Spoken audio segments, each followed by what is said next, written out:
wanda kuma yake tambaya shi yana NYC hidiman ƙasa, ana cewa bautan ƙasa ko? to amma wannan kalmar ta yi zafi a ce hidimar ƙasa. su maturan aisabi suka ce ko hidimar ƙasa alkhidmar mutaniya. idan mutum ya gama jami'a ko diploma zai je hidimar ƙasa na shekara ɗaya, bayan kun yi orientation a kan sati 2 ko sati 3 za a tura ku wuraren aiki, makaranta ko ma'aikata ko da wani abu. to duk wata kuma ana baka dan allowance, kuma za ka je office a yi clearing ɗinka, lalle kana zuwa aiki. to shi wani yake cewa an tura shi wani guri, to in ya zauna a gurin abinda ake bashi ba zai ishe shi ba kamar yadda ya ce, ko kuma mutum yana da iyalai ba zai iya barin iyalansa ba, to saboda haka inda aka tura shi ba zai je ba, gurin assignment ɗinsa ba zai je ba, sai ya zauna a garinsu. idan aka tura masa abin da za a tura masa na wata, su ma'aikatan ya hada baki da su sai ba su naira 2,000 3,000 aikin yaron dinsa a matsayin cewa ya zo ya yi aiki. ce ya matsayin wannan kun fahimci abu daya? kun ga kasan da masu tambaya suna da dabara, suna da wayo. kun ga abin da ya yi sai da ya kawo uzuri, abin da ake bashi ba zai ishe shi ba, sun da kuma yana da iyalai ba zai iya barin su ba, saboda haka akwai larura. والضرورات تبيح المحظورات.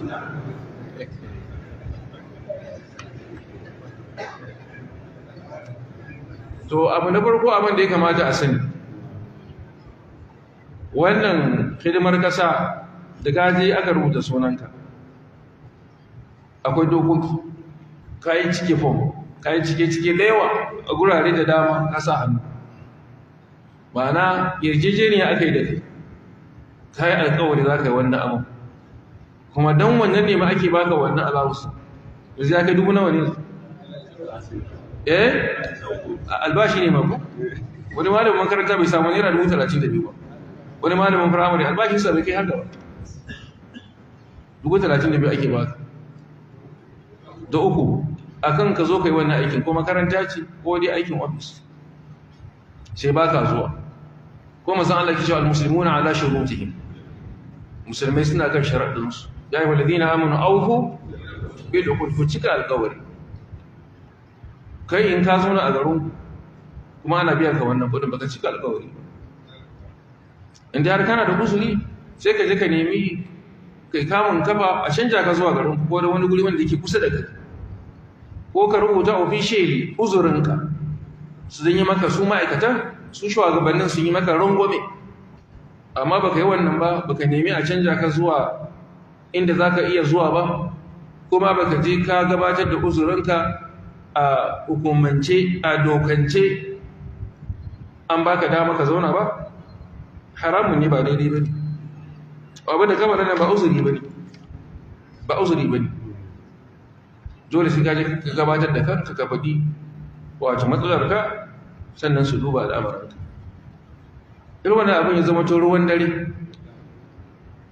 idan za a yi tunawa bayanan da muka yi wajen faɗin Allah subhanahu wataala, ya ayyuhal ladina amanu taqullaha wa kunu as-sadiqin. izraga mutane da yawa suna irin wannan, ba sa jin komai, ba sa jin wata damuwa. mutum za a tura shi sabis ba zai je ba, ya zauna inda yake, dan Allah su za a bayar wani sai da ai half idan ki 15,000 su ki 18,000, ko ya ba su 10,000 ya zauna, ba ya jin komai. halal malal, ani'an mari'an. kai da ka zo kana cewa wanda mu haramun ne, kai ba zai yi wa Nigeria ce fa, to Nigeria ce. ni ba san wani nassi da ya zo ya ware 'yan Najeriya daga cin haram ba, ko saba alƙawari ba, ko cin amana ba. duk ayoyi da suke magana akan badar gaskiya da cika alƙawari ya shafi kowa da kowa. dan Najeriya, 'yan Najeriya ma sun shiga ciki. saboda haka dan uwa wannan ba zai halarta maka ku ci gaba da zama inda kake kuma ana baka allowance din nan kana kashewa kuma baka zuwa ana yin abin da aka saka. Ana cewa free wedding ko yawwa an ce wani hoto ne wanda samari sukan yi shi na batsa ne. Batsa me batsa? Duk abin da zai taimaka ya fitar da alfasha sunansa batsa, saboda alfasha harshen larabci ne, fasha ko baka fahisha, amma da hausa ai shine batsa. Duk wani abin da zai fito ya sa ka taba jikin wata mata ba taka ba to batsa ne, domin yana leading ɗinka ne zuwa ga neman yin zina. Shi ko manzo Allah cewa yayi da ka sa idanu ma tukunna ka kalla din abinda kake son kallan a jikin matar ba ka taba ba, yace gara a sa kibiyar tsifar kai a tsunke maka idanu ya fi maka alheri. A sa kibiyar tsifa a soke maka idanu ya fi alheri da ka je ka rinka kallon tsiraicin da bai halatta ka gan shi ba. Sannan yace kuma ka taba ta ko ka rungume ta, ka yi foto ko ka rungume ta ko ma ba a yi foton ba. Manzo Allah ya ce gara ka bari idan alade ya shiga cikin kwatami ya fito ka rungume shi ya fi maka alheri. Duk waɗannan abin da ake samu a cikin yaran musulmi ake samunsa, ba a samunsa a cikin kiristoci ma da kuke ta ɓata su ko kuna zagin su. Yanzu kan ba naku kuka sake ba kuka koma kuna koyi da su? Ko yanzu ba 'ya'yanku ne suke sa doguwar rigunan da ake sawa a coci ba? Ba 'ya'yanku ba ne? 'Ya'yan suwaye? Ba aurenku ne kuke yin wannan ba? Ina annabi Muhammadu naku? Ina kuka bar shi kuka koma kuka ɗauko abin da ake a coci? Ina kuka bar annabi Muhammadu? Ku gaya min inda kuka ajiye shi. Ko ba haka ake ba ne? Yanzu rigunan da ake sakawa amare riguna ne wanda ake saka su a coci, ba a san su ba a cikin musulmai. Ko ba shi ba ne? To ina kuka bar annabi Muhammadu? Wanda a addininsa ya ajiye ya je yake koyi da kiristoci ba da ma Yesu almasihu ba, don ba da Yesu almasihu ake ba, ana koyi ne da fastocin da suke yin abin da suke a coci, su ake kwakwafa. To wanda ya bar wannan ya bar annabi Muhammadu ya je ya ɗauki kayan waɗannan ya koyi da su, shine zai tambayi naman da suka kirsimas ya ce ina hukuncin cinsa. Tun yaushe ka ci naman ma aka wuce, ka ci haramun ɗin ma ka bar annabi Muhammadu ka je ka kama su kana tambayar naman da suka yanka, bayan har a gidanka ma rigar su ake sawa, shine zaka tambaye mu cin naman su? Mu gaya ma kanmu gaskiya, ko ba haka ake ba ne? Saboda haka ‘ya'yansu musulmai ne suke, kuma iyayensu ne suka kyale su, wallahi iyaye suka kyale su. Duk abin da kuke dinnan iyayenku ne suka kyale ku. Shi yasa Ibnul Qayyim yace kashi 95 na lalacewar ɗa wallahi ubansa ne da uwarsa. Ni Allah yace na halicce shi akan fitra ta Islamiyya. Kullu mauludun yuladu alal fitra, yace duk halittar da nayi akan addini na halittata. Illa anna abawahu, sai iyayensa ne guda biyu da uwarsa da ubansa, su mai da shi Kirista ko su mai da shi Bamajuse ko su mai da shi Bayahude. Iyaye ne, duk abin da kuke yin nan iyaye ne suka kyale ku. Saboda haka kaga mutane sun koma suna kwakwafan ‘yan mata yanzu sai su sa rigar abin nan ko? Sannan kai kuma ka zo ka tsaya ko a gasa rago ko a yanka wani abu, kana tsaye shi da ta zo ta yanka ta saka maka a baki da sunan wa. Wannan fa daga ƙasar Hindu ne aka ɗauko wannan. Indiyawa ne suke yi akan bautar gunki, yanzu kuka ɗauko kuka saka shi a gidanku.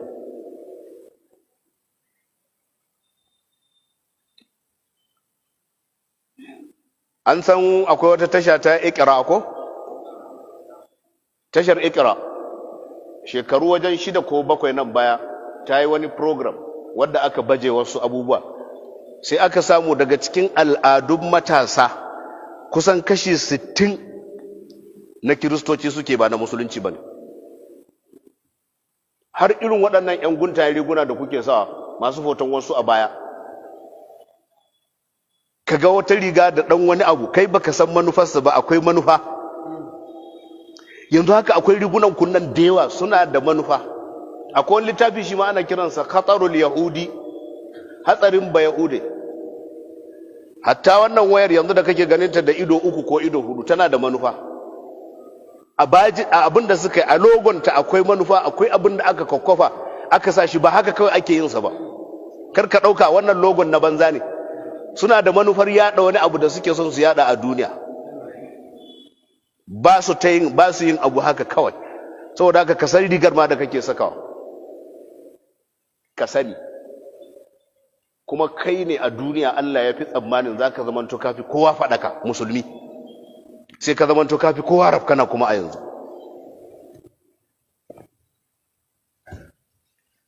Yanzu tsakaninku da Allah duk wanda zai yi aure, duk wanda zai aure a cikinku sai ka tara mutum 100, a cikin 100 da kyar za ka samu mutum 5 wanda tun kafin aurensu ya zo zai zo gaban malami a anguwarsu, limaminsu ya ce ya kamata a yi auren nan. In ma ka samu 5 ɗin, 5 ɗin ma ba za ka samu. To a matsayin malaminka ba gidaje ne, a matsayin limaminka da yake jan ka sallah ba gidaje, amma har cikin Google kake shiga ka yi gogulin ka gaya ake biki a duniya saboda Yahudawa sun yi, ya kai za ka yi naka? An gama da kai ai. Sai ranar alkiyama sai ka ga annabi yana tsaye a can, wallahi sai a tafo da kai, a zo da kai, annabi yana cewa al'ummarsa ce, sai mala'iku su ce masa a'a innaka la tadri ma ahadasu ba'da, ai baka san abin da suka yi ba bayan ka tafi. Wallahi canzawa suka yi, gaba ɗaya watsi suka yi da kai. To a lokacin da annabi zai ce fasuhuqan, ai nesa da su da ni. Haka shiga uku wallahi, kuma iya gaskiya muke gaya ma wallahi. Iya gaskiya muke gaya maka, saboda haka dole mutum ya tsaya yaya annabi ya gudanar da auren. Wani pre-wedding din yaren garinku ne? Wani ko firamare bai je ba, amma ya yi ƙoƙarin wani ya haddace pre-wedding. Ba haka ba ne? Bai ma san ma'anar kalmar ba fa. Amma saboda shaidan Yahudawa sun zo da ita, bari shikenan zai ɗauka sai ya ɗabbaka. Ina annabi Muhammadu? Ina yake a gidanku? Ina matsayin annabi a aurenka? Ka ɗaga aurenka ka tsaya daga fara cewa ranar da aka zo aka ɗaura har ƙarshen ko kwana 3 ko kwana 4 ko kwana nawa kai, ka ɗaga auren ka tsayar da shi, sai ka ɗauko annabi kuma ka ajiye shi, ka kalli abubuwan da kai, ka kalli kuma abin da annabi ya ce a yi, guda nawa ka yi a cikin aurenka, kuma ta ina ka saba masa, guda nawa ka saba wa manzo Allah. Ka auna wannan, za ka gane cewa baka tare da annabi wallahi.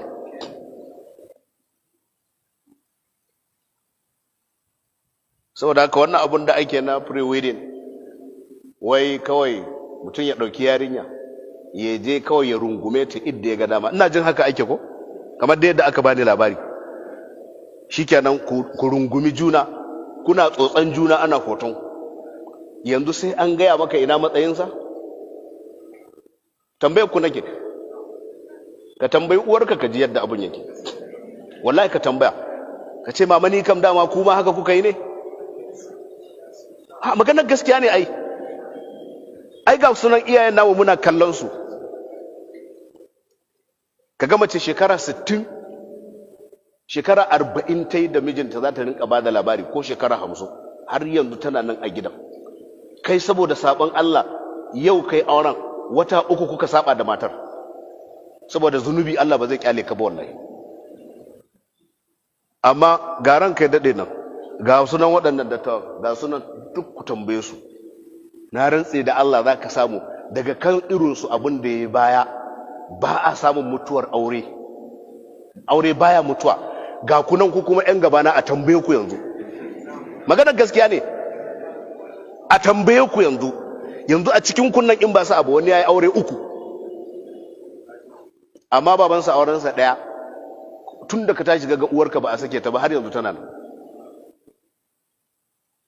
Kai kuma ka sake mata 2, ka sake 3. Wai ku har yanzu ba ku gane ciwon ku ba ne? Tambayar ku nake, wai har yanzu ba ku gane ciwon ku ba? ba za ku yi magana ba sai kun yi magana ai. Wai har yanzu ba ku gane cutar ku ba ne? Ya aka yi waɗannan duka har yanzu auren su yana nan? Ya aka kai kuma naka har yanzu ka kasa shiryawa da matarka? To zunubanka ne. Ibnul Qayyim ya kirga abubuwa 47 yace in kai zunubi sai sun same ka komin tsiyarka, sai dai wallahi in ka tuba ka daina.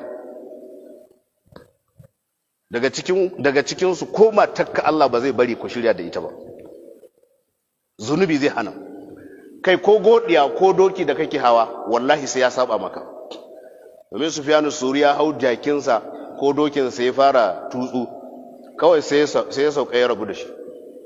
Sai ya je nemi ruwa ya alwala, sai ya sallah raka'a guda biyu. Ya ce ya Allah, hadisin da Abubakar ya ruwaito ya ce duk wanda ya sallah raka'a guda biyu ya tuba akan zunubi Allah zai yafe masa. Na yi sallah raka'a guda biyu ina tawassuli ka yafe mun. Zunubi na ne yasa raƙumin nan ya ya tafi da ni. Ya gama sallah ya roki Allah, sai ya kada ragamar raƙumin, sai ya durƙusa, sai ya hau kawai sai ya kama tafiyarsa saboda Allah ya yafe zunubin. Kana wasa ne da zunubi wallahi, ko kuma kuna wasa ne da zunubi. Na rantse da Allah, zunubi ko ka tara kuɗi sai ya haramta maka jin daɗin kuɗin, ko ka tara su. In baka yadda da ni baka je ka yi, wallahi zaka gane kuskurenka. Duk abin da yake damun mu yanzu a ƙasar nan zunubi ne. Wallahi shi ya cutar da mu. Duk abin da yake faruwa, da tattalin arziki, da rashin zaman lafiya, da talauci, da rashin kwanciyar hankali, da duk abin da ka sani, na rantse muku da Allah da za a tuba a yafe, na rantse da Allah amincinsa ya dawo. Ai Allah haka ya fada, wala yubaddilannahum min ba'dihim khawfihim amnan, amma yace ya abudunani la yushrikuna bi shay'a. Zan canza tsoron da suke cikin dawo musu da aminci. Me yasa ai ba Qurayshawa gori yace li ila fi quraishin ila fihim rihlatash shita'i was sayf, kifali abudu rabb hadha albayt allazi at'amahum, wanda ya ba su abinci, wa amanahum, ya amintar da su min khawfin, daga tsoro. Aurenka zunubi, zamanka da matarka zunubi, kasuwancinka zunubi, maganganunka zunubi, harkokinka zunubi, zamanka a kan titi zunubi, ka shiga gidanka zunubi, ko ina fa zunubi. Kuma ku ce wai sai Allah ya kawo zaman lafiya, don me zai kawo? Tsoron ku yake ji? Ku ne da shi ko shi ne da ku? Saboda haka wannan zunubi ne. Duk kuma yaran da suke waɗannan za ka ga yadda auren yake, ba a gamawa lafiya. Yanzu haka inda za mu tambayi tsofaffin nan, watakila wani zai samu yana da ɗansa, amma ɗan ya haifi ‘ya'ya 3 kuma an dawo masa da su sun zama liability a kansa. Zunubin yaron ne yake cutar su, saboda ba kwa bin ƙa'ida. Saboda haka dole za a sha wuya. Wannan haramun ne a fili, ko ba a gaya maka ba ka san haramun ne. Sun je ya riƙe yar mutane ya foto da ita,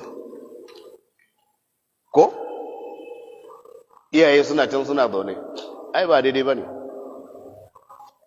Ko da haka in za ku gyara, shi Allah da gaske yake. In kun gyara zan gyara mu, in ku gyara ba zan gyara ba. Shi ne gaskiyar magana.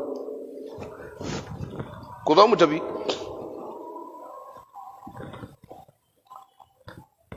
Yace fara'idul wudu, farillan alwala, da Allah a sa idanu, a saka hankali, a su nutsu kuma a saurare mu, saboda wannan ibada ce wadda kullun sai ka yi ta. Yawa yace faslun fara'idul wudu sab'a, yace farillan alwala guda 7 ne. Al-gharib zai fitar da bakin kalmomi.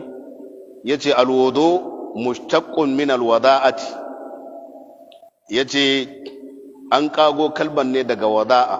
Kalmar wada'a tana nufin tsafta, wa hiya an-nazafatu wal husn ko wal hasan, wato ita ce tsafta da kyautatawa. Kamar kenan mai yin alwala wato tsafta ce ne, tsaftace jikinsa, don ya maka magana tsarki ko na fitsari da na bayan gida da na janaba da na haila da jinin haifuwa, duka ya maka magana. To yanzu ka yi tsarki, ka samu bayani akan tsarki, don haka zai maka bayani kuma akan gaɓoɓinka da za ka wanke don ganawa da Ubangijinka. Wanda falalar alwala, manzo Allah ya tabbatar da cewa mutumin da ya wanke hannayensa sau 3 zunubin da ya taba da hannu an wanke su, mutumin da ya kurkure baki ko ya sheka ruwa ko ya wanke fiska, zunuban da suke wannan gurin an wanke su. Haka in kai shafar kunne, haka in kai wanke kafafuwa, waɗannan duka ƙananan zunubai an yafe maka su, ba kaba'irai ba, ƙananan zunubai an yafe masu. Sannan tsafta ce,